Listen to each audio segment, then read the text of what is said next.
It's your host, Jason Klamm here. This episode is a weird one. It's a fun episode. I really enjoy it. It's not really about a comedy album. A comedy album is at the center of the story, or at least at the center of the part that I'm most interested in. Being the selfish person that I am, that's the reason I was interested. That there is one comedy album at the center of this. It's actually about archaeology, and it's about a lot of other things. But there is a comedy album at the center. It happens to be a Bill Cosby album. Obviously, a man who spent his career reminding us just how human he is doesn't need any help from the show. But there are some stories in here that are the opposite of controversial. So just don't take their inclusion as any kind of endorsement. I don't have a big problem separating the artist and the art, but here, we're getting nice stories like you'd expect about Bill Cosby. So, this was recorded several months ago before, the bulk of these accusations, any of these accusations really became, at least most of it became aware of them. We're told a lot of people in the entertainment industry already knew about it. But regardless, it's not about that. It's not really about Bill Cosby.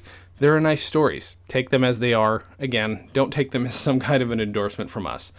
The other interesting perspective to look at is, again, this is only a few months ago, and at the time I was talking about, isn't it odd how somebody who is with us still, and who still has this great shining career, is the subject of an archaeological dig?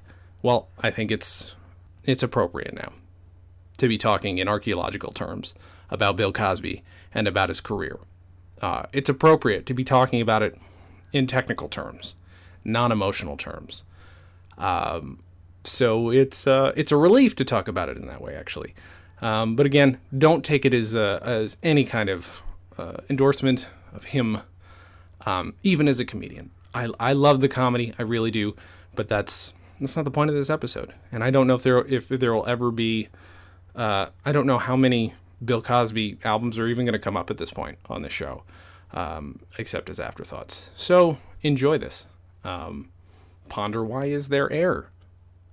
Because that's the name of the album. But also, air is the reason things burn.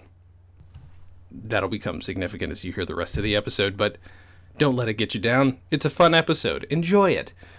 Just know that we're good, nice people here at the Comedy on Vinyl podcast, and we hear your concerns, and those concerns are ours as well.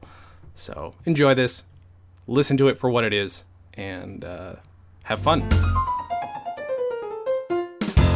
This week, I have somebody who is in a unique position to be among us, and yet the subject of an archaeological dig in a way. And I'll have you tell the story, but her name is Maura McCoy, and Maura is a documentarian, among other things, but you'll know in a minute why I was kind of blown away by this story. I was born in, actually, Honolulu when my dad was in the Navy back in the late 50s.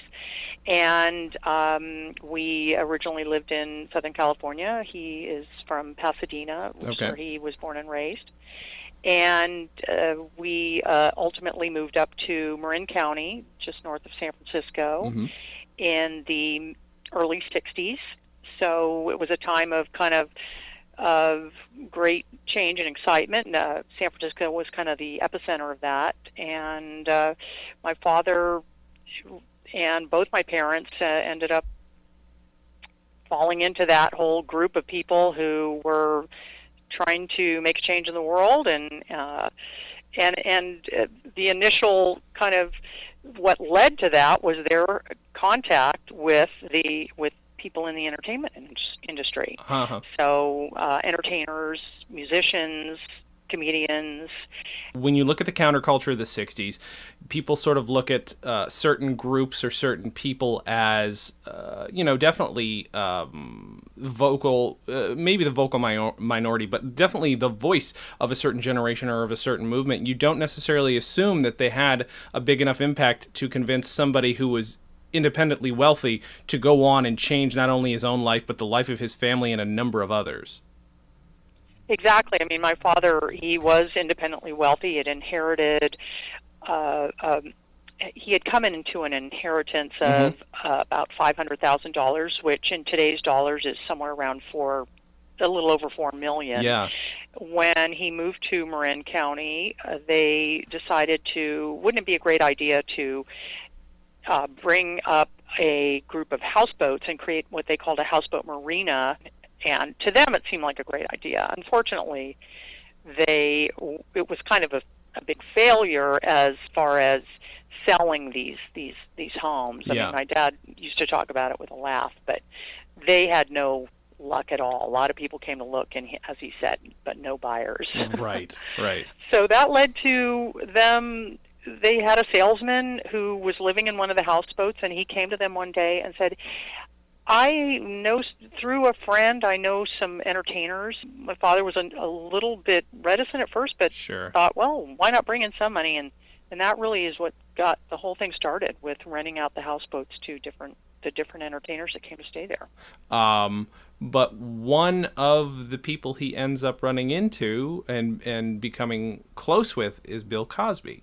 Yeah, Bill Cosby was definitely one of them. He was still very much on the upswing on his career. It was really still kind of in its infancy, but it was right around the time that that he had when he recorded Why Is There Air. There were also other comedians that stayed at the houseboats. Godfrey Cambridge was one of them, who of course was real big at the time. Martha Ray, although I don't remember her as well. I do remember meeting Godfrey Cambridge. That was exciting. I just picked up on the excitement from the adults that he was kind of a big deal. Yeah. And then there were a number of musicians that stayed there as well. Probably the most famous musician that stayed there was Otis Redding. And as the story goes, and the way we tell it is that is where he wrote Dock of the Bay, sitting on that houseboat looking out at the San Francisco Bay with the ships rolling in and out, and the houseboats were on a dock, so even though he never really confirmed it, and he died not long after that, sadly, but that song is such a classic, and we always just kind of proudly, shared that we knew that that's where he had written it. I was also very excited as a child because the Cosbys were, as he mentions in the album, they were just about to have their first child. And my parents, who were a little older than the Cosbys, gave them our baby crib that we were no longer in need of. That's awesome. And it was a beautiful wooden crib with painted little deer painted on one end of it that had been really very iconic object for me in my younger years as a child growing up. And so by the time the Cosbys came to say, I was about 9 years old, and I just remembered that, being particularly proud of the fact that we gave our crib to the Cosbys, because That's again, amazing.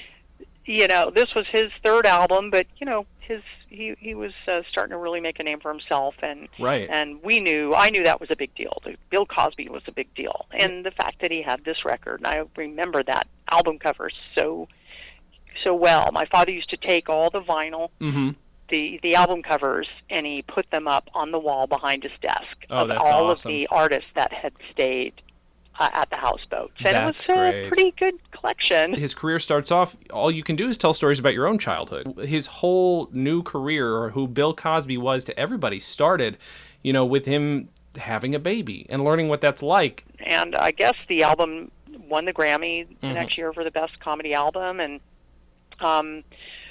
it was great. My parents would go and see him perform at the Hungry Eye, which back in that day was a real mecca for any entertainers, and Lenny Bruce and Godfrey Cambridge performed there. My father, after this period of time when he met Bill Cosby, he met some other entertainers as well, and they were the first ones to kind of lead him down the path, if you will, and introduced him to pot and acid, and he met a guy who performed, or used to perform, with the folk quartet called the Limelighters, who had started a commune in up in Sonoma County. And so my father decided, I'm going to take this money I have. I'm tired of kind of the rat race. Mm-hmm. His new friends were encouraging him to kind of drop out. I mean, I want to be with my new friends. I think we all, need to live together.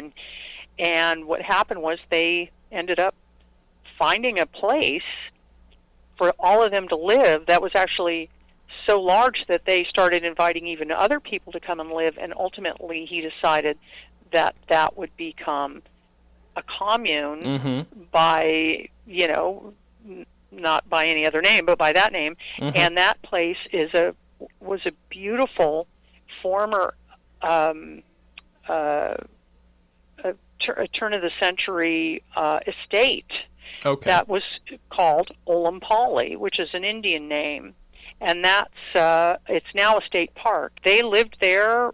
They moved in late '67, and it was basically there was a mansion, and there was a beautiful guest house that had been turned into a dormitory by the Jesuits, who were the ones who owned the property at the time, the University of San Francisco. And we all went to live as hippies at a commune, and it was really amazing and wonderful. You guys were living in the center of something. It wasn't media, but it was definitely culture, and it was definitely pop culture. I mean, were you guys were you watching TV? Was there a TV? What's the picture of how you guys were getting information and entertainment?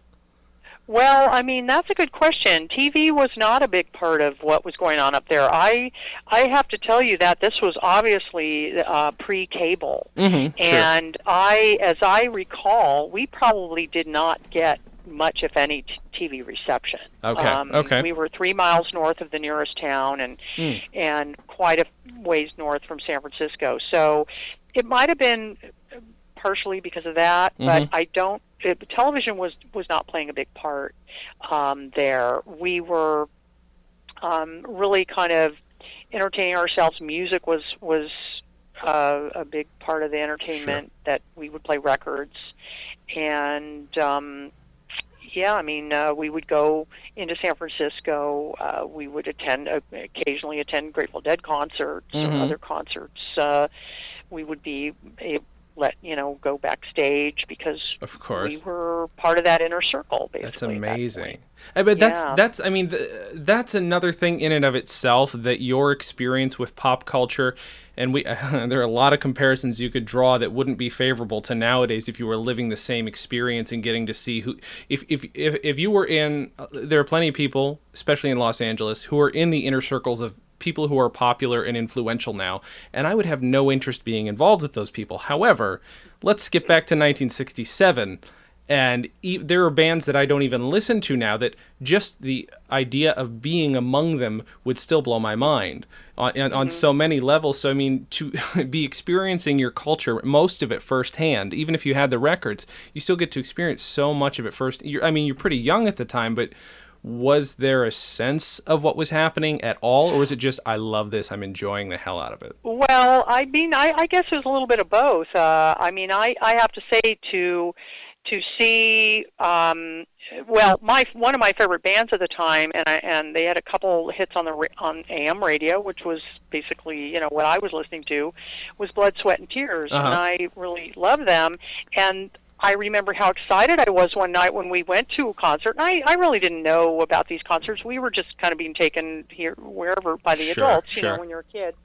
And seeing Blood, Sweat, and Tears and live in performance as a 10-year-old, I mean, wow, that's fantastic. And then not to mention seeing Janis Joplin and, of course, the Grateful Dead. We were almost always going to their concerts, but, there were a lot of other wonderful bands as well. Jefferson Airplane, of course, we went to their home. And, I mean, it's funny to think of it now, but the Grateful Dead, a lot of them lived in one house together. And I always make an analogy a few years later, when you'd watch the Monkees or the Beatles, and you'd say, well, they don't all live, they're adults, they don't all live in a house together, that's silly, But in this case, they actually, the Jefferson Airplane, there was a beautiful home that at least, a number of them lived in. I remember visiting it, and And I know the Grateful Dead, they had a place, it had actually been like a boarding house that was right across the street, literally across the street from my mother's house. One of those things where you certainly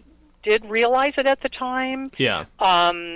And yet it's also just kind of, you're just there, like you said, Sure. you know, you're just experiencing it. Unfortunately, it did not last very long at all. So 1968 kind of played out where my father actually left for a time. He went to India, found a guru. That's a whole other story. Sure. But when he got back at the end of 68 and into the beginning of 69, there was a series of tragedies that came about. The police came and busted the commune, not once but twice within in the space of a week. A number of the members were arrested. Just a few weeks after the second bust in February, there was an electrical fire, and half the mansion burned down. This historic mansion. But what happened when that mansion burned down is it revealed the adobe building that the house had been built up around by this Victorian aristocrats that had owned the estate. When they first came into possession of it, this adobe building was there, and it had been originally owned by, the Olompali, the Miwok, coastal Miwok tribe of Native Americans, and their last headman who had built this adobe structure. And so that was just this past May dedicated as a California State Historical Monument. That's great. Or landmark, I should say. But that fire, it demolished the mansion for the most part. The commune, that was kind of people kind of straggled and held on. There were still a few other buildings that people could live in, but the health department came down quickly and said, no one can live in that structure. You know, as you say, it's being dedicated, it's going to be preserved. If it's going to be preserved, the things that are not of the most ancient relics would otherwise be excised. It's a good thing that these are being held on to, studied, and it's because... I mean, here's the thing. You just told me this very involved story, and it's much more involved than that lasted a very, very, very brief period of time. So, and let's be frank, there are a lot of memories that are not going to be intact due to many of the things you just described to me. So, it's why not have this outsider study it, and from this interesting perspective, which happens to be vinyl.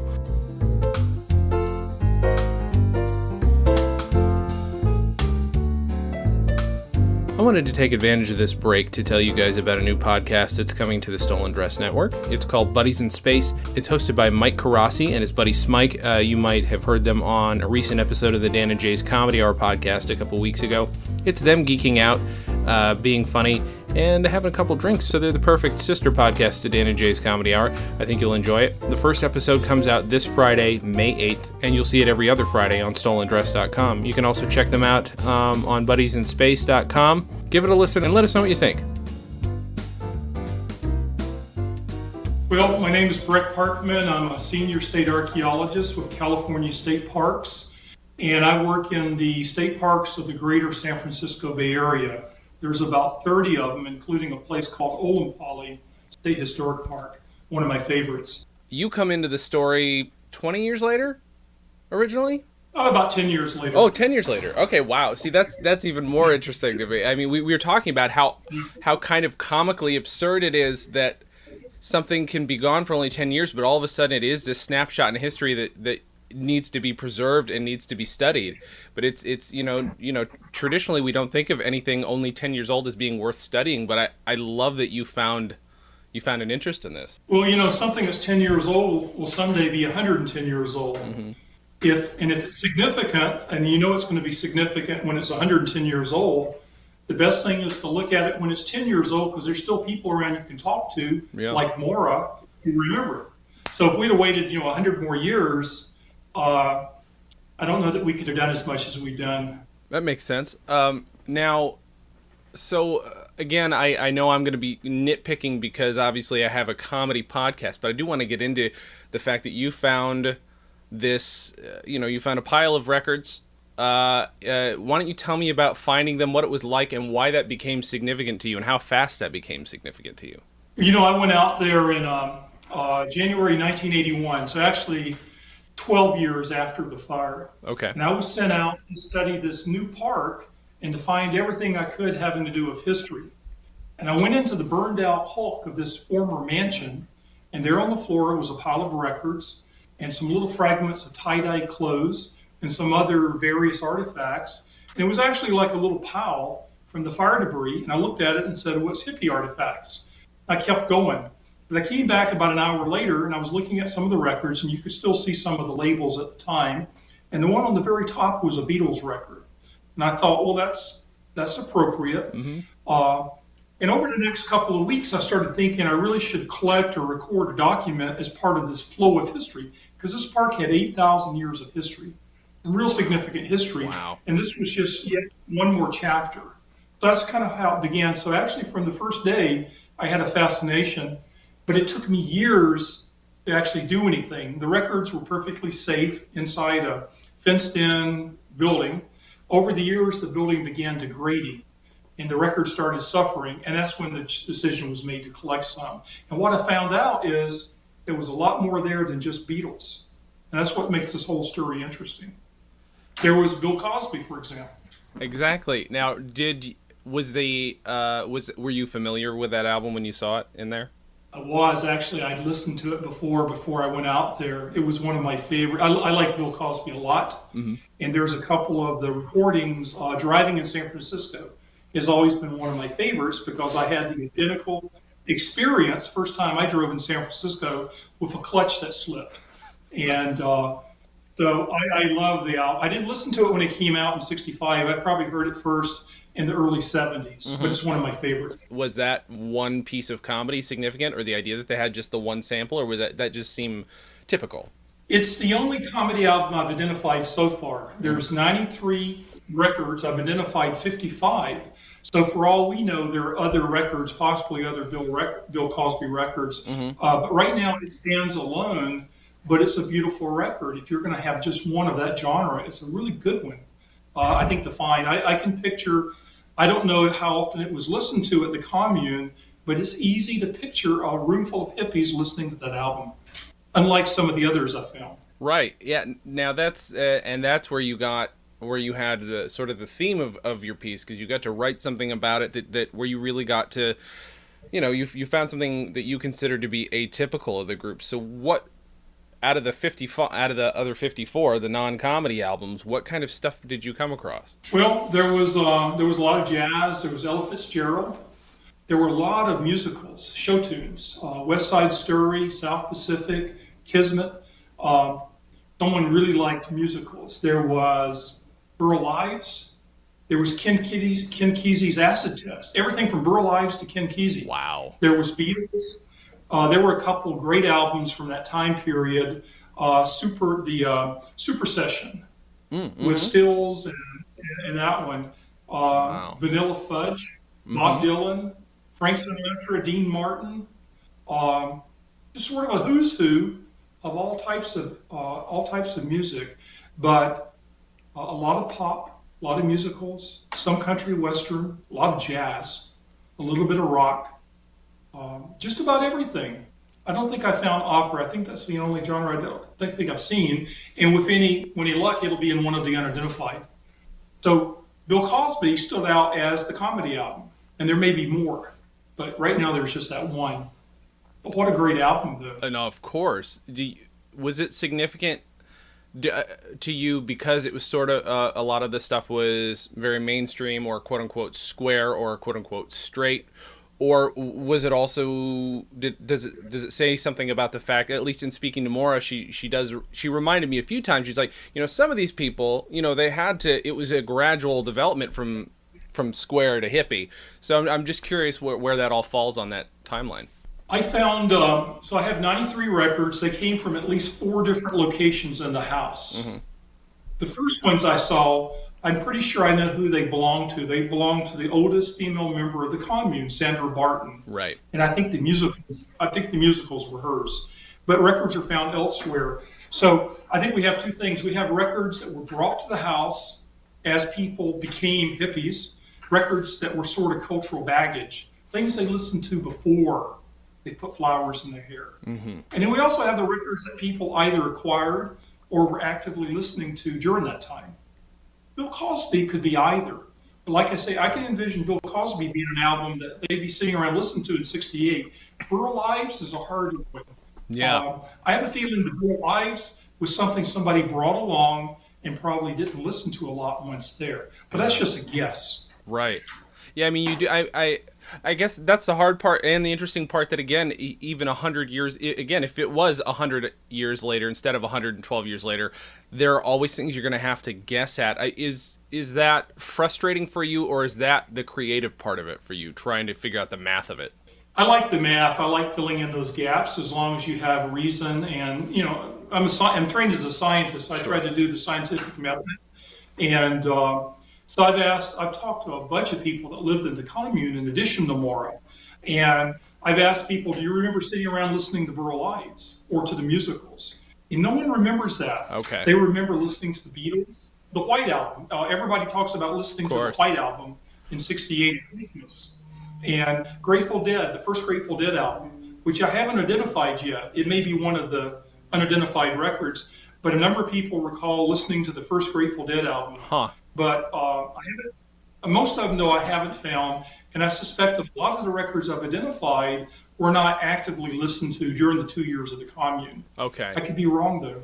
That makes sense. It's interesting. There are a number of things that we talk about on my podcast a lot, and a lot of it is nostalgia that we talk about. But the thing is, you are in a unique position as an archaeologist to, I won't say justify nostalgia, because that's not what you're doing. You're investigating these things that people are nostalgic about and coming up with the truth about them. One of the things that we talk about, though, that I think is fairly common, or was common and isn't anymore, is, to use the word commune again, communal, about comedy, and specifically comedy on vinyl.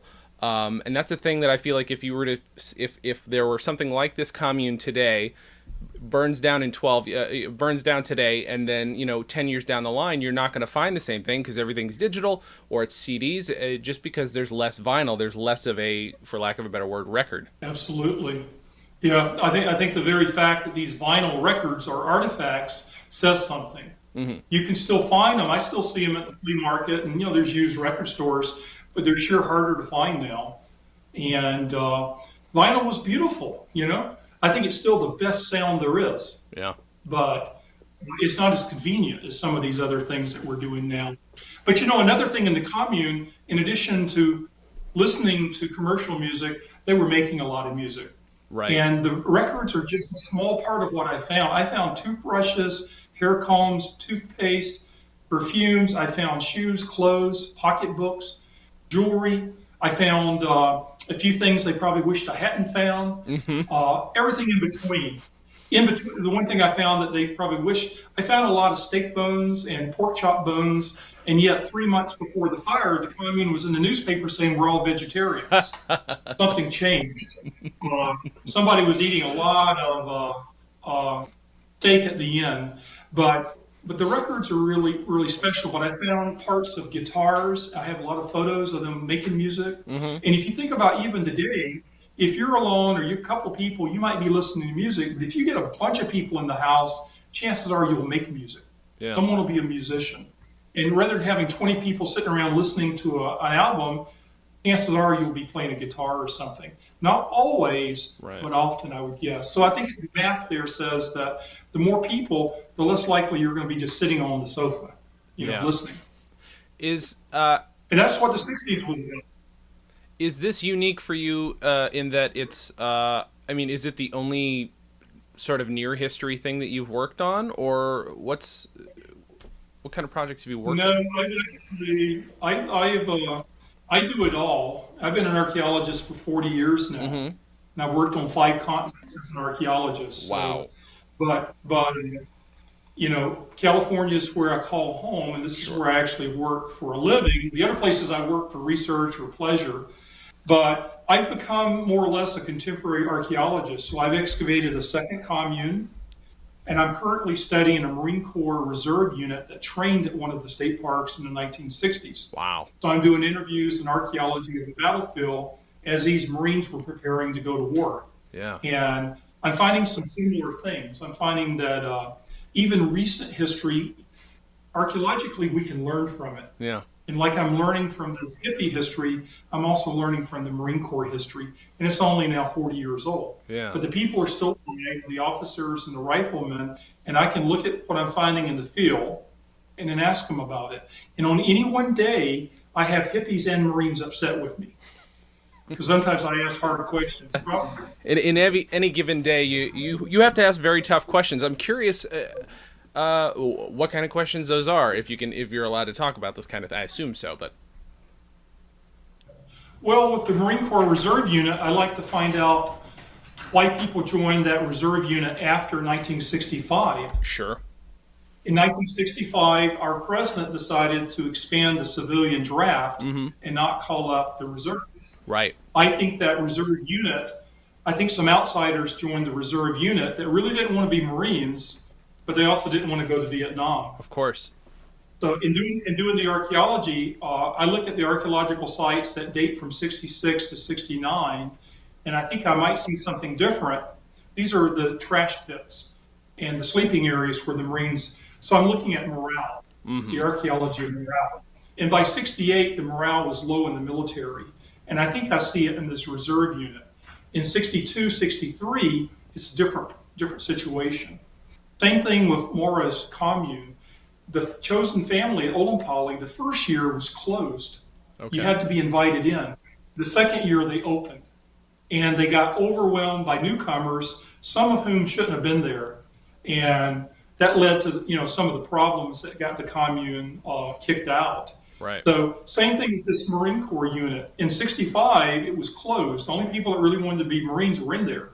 After Johnson decided to expand the draft, some people realized you could serve your country honorably by being a part of the unit and never get deployed to Vietnam. So different types of people came in. At Olompali, 4 of the 6 men that founded the commune were vets. 2 had just gotten back from Vietnam. The Marine Corps unit I interviewed some of the riflemen that were in there in 66, and they called themselves hippies. So the hippies are Vietnam vets, and the guys training in the Marine Corps uniform sometimes are hippies. That's what I find interesting. Definitely. And we have to do that now. In 50 or 100 years, people are gone. We won't get that information. Is there any popular culture evidence there, or is it a lot? Is there none of that kind of stuff there? The archaeological record, I have some evidence, but not. I do have some evidence. What I'm looking at is disposal of unspent ammunition, and I have stories how people would unload their load if no one was watching. It's kind of scant evidence. It's mostly from the interviews. So I interviewed the officers in charge. And the officers that were in charge prior to 1965 describe a different problem of morale than the officers from 66 on. The morale issues early on were very different than the morale issues later. And I can see some of that in the archaeological record. Same thing at Olompali. The archaeological record for the first year looks a little different than the archaeological record for the second year. And I see that with things like beer cans and liquor bottles and all the steak bones in the kitchen. You can see that some of the early rules changed. And I think they changed when the commune got overwhelmed with outsiders. Okay, I see that.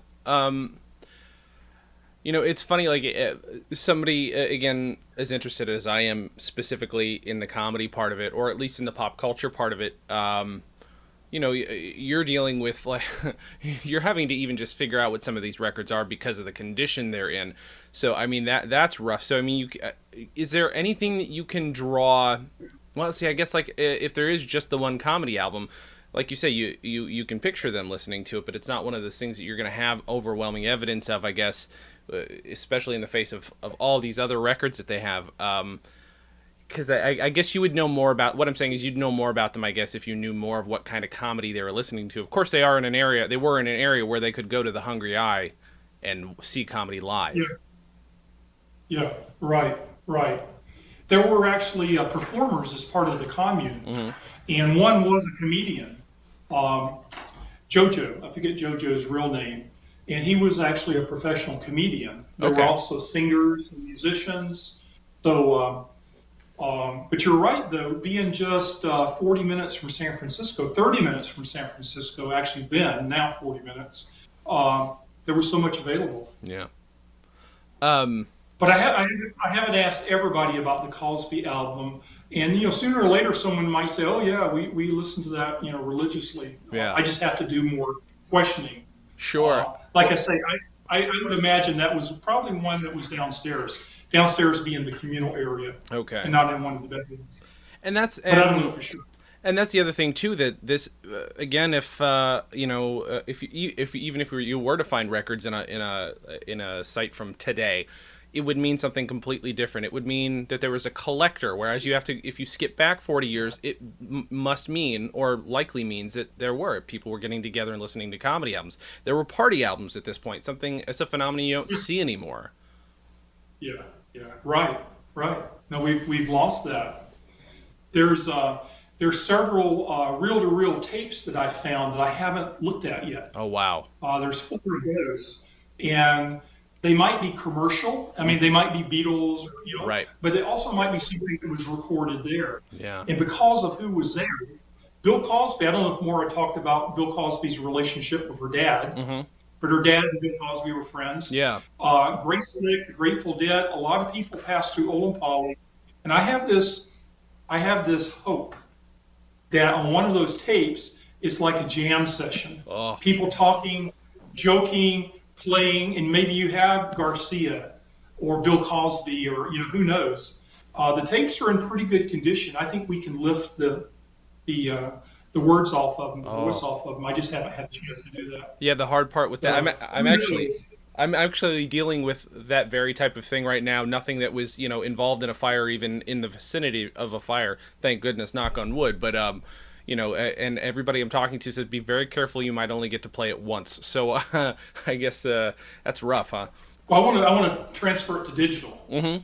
and there's that technology, as you know better than me, and I think it's worth taking the chance to capture whatever's on the tape. Mm-hmm. And so here down the road at some point, I'll try to do that. That's awesome. Oh my goodness. I'm excited to hear whatever. It doesn't even matter if it's mundane. That makes it more interesting. I mean, I'm an amateur historian when it comes to the vice presidency, so I have an interest in the obscure and in the unappreciated. I'm curious, as a person who is doing original research, if that is in any way it's got to be. I don't want to assume. I don't know you that well, but is that of interest to you, just the stuff that nobody understands and knows about? That's my middle name. Yeah. That's who I am. I do what other people don't want to do or don't see, Mm-hmm. and I've been doing it most of my career. So if you Google me on the internet, you'll see some of the things I work on, and I like doing everything. But I figure there's a lot of people out there who can take care of the mainstream. Yep. It's those edges. And ultimately, it's working on the edges that advance us as a society. Sure. Whether it's arts, literature, science, you've got to have people at the boundary pushing. And so that's why I'm studying the Marine Corps, the recent Marines, people that are only a few years older than me. Yeah. In 100 years, it'll be good. I always wanted to be a battlefield historian. When I was a kid growing up in the South, I grew up in Georgia. Mm-hmm. I wanted to become a Civil War historian. Sure. And we traveled around during the Centennial, and I found myself wishing I could have been an archaeologist or a historian the day after Gettysburg, Oh. or the day after Antietam. Interview the guys that fought. Look at the site before it got scavenged. Mm-hmm. So at this park, Annandale, with the Marine Corps, it's kind of like being able to do that. Capture the information before it's destroyed, forgotten, or buried. Yeah. Or dies off and is buried in the cemetery. And whether it's Olympali or the Marines, so I like things like that. But I also I work with the Ice Age, the Pleistocene, Mm-hmm. and I do environmental reconstructions of what our areas looked like when we were rich with mammoth and bison. Mm. And here a number of years ago, I found what I call mammoth polish, rocks that had been polished by mammoths. and you can find that out there. So, That's so I like interesting. it all, but I mostly I go places where a lot of people aren't going, and you find things there. You find things in places that no one's looked, either in your mind or in the field. And Yeah. I think great comedians, that's what great comedians do. Yeah. They go out somewhere different. I think of Jonathan Winters. I would have loved to sing Jonathan Winters at the Hungry Eye. Oh. I came to California in 1971. I went to the Hungry Eye. It had become a strip club. Oh. But I'd grown up with the Beats and, and Jonathan Winters and the Hungry Eye and all these, the Cellar and all these great places. And I got there a few years too late. So, but think about this, Robin Williams, he pushes the boundaries.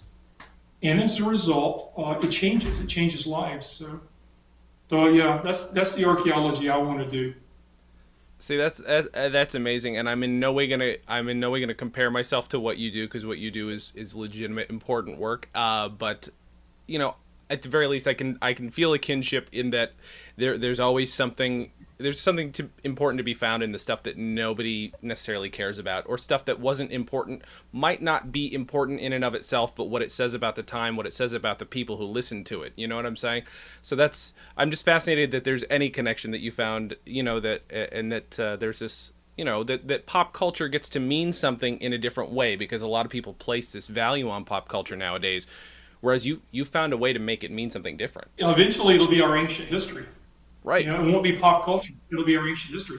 But I'd love to know more about the vice presidents, because I read something that you were doing that, and it's fascinating because we all know the vice presidents carry a heavy load, but they're in the back. And a lot of our history, a lot of our accomplishments, and also defeats are probably based on their input and work. Oh yeah. And you can probably know as much about a community or a society or a country by studying the vice president as you can by the president, given that the president's often the front man or the figurehead. Exactly. So, I'd be very interested in reading more. Well, and we are working on a documentary. We have been working on it for almost 10 years now, but it's one of those things we hope to finish. It's a long slog, as I'm sure you can appreciate. How long now? From what I understood, it took you a while to actually get access to the records physically, because they were surrounded by asbestos, et cetera, et cetera. They were no, I had access, but I didn't have reason or purpose. I see. I figured eventually I'm going to collect some of the records, put them in storage, and in 100 years people will be happy. I see. And that lasted for about 15 years. 15 years later, the building began leaking, the records were degrading, the state wanted to clean up the fire debris. So that's when I went out to collect, and that's when I found out there was a problem with asbestos. So what happened is the records got put into a hazmat series of containers. And then more recently, a few years ago, we were able to clean them up. Did you learn anything about the specific type of degradation? Did that in any way tell you anything about anything, or was it you knew what had happened because you'd seen them in their original condition? I watched the process over 25, 30 years almost. So, but what I did find, and so the records all got damaged. None of them will play. I tried to play some of the best looking ones and couldn't get anything to play. As a scientist, I thought, well, that's how I can identify them. I'll listen, Yeah. So nothing would play. There's something at Berkeley. There's a machine called Irene that would make all of those play. I actually saw it a few years ago. Wow. It was developed by the Lawrence Livermore Berkeley Lab for Library of Congress, where Congress has all of these books degrading, and it's a way to scan them really fast. It can also scan music. And we took down some old records from Jack London, and they were able to play them without touching them. Wow. Fabulous. Wow. But it takes millions of photographs per second as it turns, and then it goes through a computer, and they make a mathematical formula for sound, and then they play it back. Holy cow. But I don't have the ability. If Berkeley, if they took pity on me, I could take this to them and they could make this play again. Yeah. So there is the technology out there, but it's hard to come by.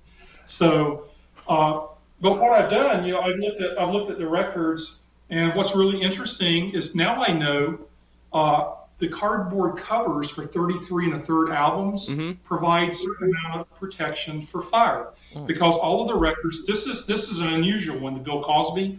It's burned all the way around, most of the records are burned for about 30% of the disc. And that's the portion of the disc that was exposed if it wasn't in the sleeve. Okay. Wow. And so I'm using that now to try to figure out which records were stacked, which records. I'm trying to use that as a way to convenience them. Wow. Some records are badly burned, some aren't. Does that mean they were in different rooms? So I'll be able, and most of this I'm just doing on my own time. This is a work of love. But over the course of the next few years, I'll keep stabbing at it, and I think I'll learn more and more. Is it valuable? I don't know. Knowing the names of the albums valuable. I think that's important. Knowing which rooms they were in, possibly. But it's fun, and it's what you do, like we talked about, when you're working at the edge of your field. You push forward, and maybe you determine that wasn't necessary or wasn't even a good idea. So it's all, at the end of the day, it's a lot of fun. I like working with vinyl. I love vinyl. I don't have any vinyl in my house anymore. I got rid of my turntable years ago. I kind of wish I'd kept it now. Yeah. But I grew up with vinyl, and I'll always remember going to the record store. As a kid, my allowance getting a new 45. As an adult, in the 60s and 70s, and I missed that. It's not quite the same. I now download iTunes onto my smartphone, and it's beautiful, but it's not like having that brand new piece of vinyl. I love that. I mean, that's another. It's part of our history.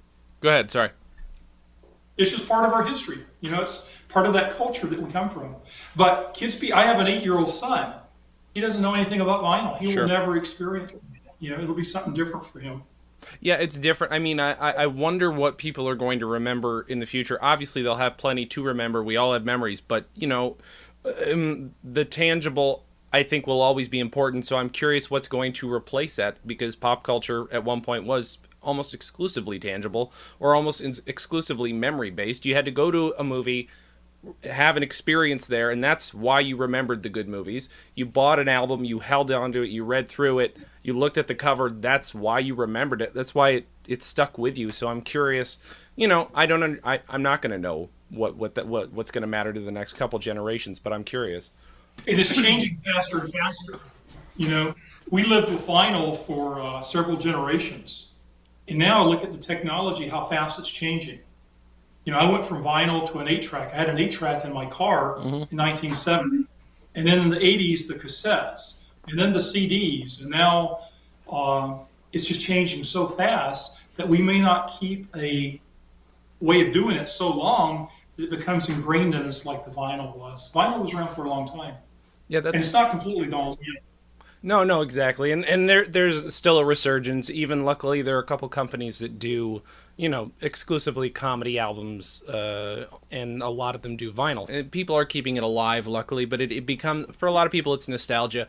But for me, that's why I like obscure records. I like, again, it's not scientific for me. It's because I'm a writer and I'm a creator. I get to just play with the imagination part. I don't get to actually figure out, because I have no idea who owns such and such unless I go to an estate sale. Sometimes that's as close as I'm going to get. Sometimes I'm like, well, oh, here's this person's name. How old were they? Oh, what religion were they? Oh, they own this, they own that. That's fun for me, but you only get this limited amount of information. And again, I'm always still only looking at the comedy albums, so there's your bias, the researcher's bias that's admittedly always going to be there for me. Something tells me he would get a kick out of the fact that we're keeping one of his old records that's all badly burned and can never be played again. And it's a treasure. It's an absolute treasure. That's so good. Well, Breck, first of all, thank you for doing this. This has been a heck of a lot of fun. I'm only cutting it a little short because I've got to tack it on to the 45 minutes to an hour that I spent with Maura the other day, because I could talk to you about the other stuff for a long time, and I hope to keep corresponding with you. But this has been a ton of fun. Where can people find your work? Normally people are on Twitter and they've got their entertainment stuff, but where can people look up your work? Probably the best thing is just Google my name. Breck Parkman. Easy enough. You'll find me. Just Breck Parkman, archaeologist. That's great. And I'll make sure and put links on the blog so that people can find it. I'll obviously put, as much links to whatever is relevant, because it's kind of fascinating. Did you, I can't remember, she said, did you participate in the documentary too? Were you interviewed for that? Yeah. Yes. Oh, that's great. Okay. See, that's why I'm very interested in documentaries that give credence to the academic part of things, is because I love personal perspective, but I do like every once in a while to get an outsider who has had a chance to, concentrate on the subject at hand. I'm a documentary filmmaker myself too, so I like to get an outsider's perspective to mix in with all the people who are involved, because it colors it. It's often your only record, as you know, but it still colors it in this different way. So I'm fascinated. Well, first of all, thank you very much for doing this. And thank you for the invite. And thank you for your awesome work. And everybody, thank you for listening. And as always, have a good thing.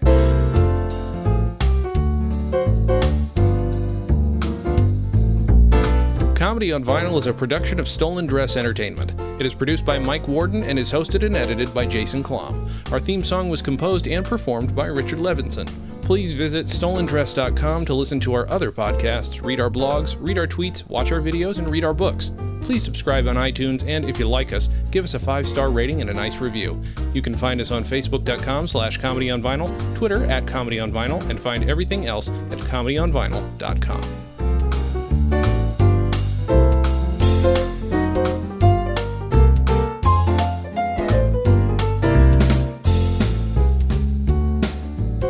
Hey everybody, at the end of the show, we want to also make sure that we mention that Maura McCoy's film about the Olompali commune is called Olompali, A California Story. You can find information about it at facebook.com/Olompali movie. That's OLOMPALI movie.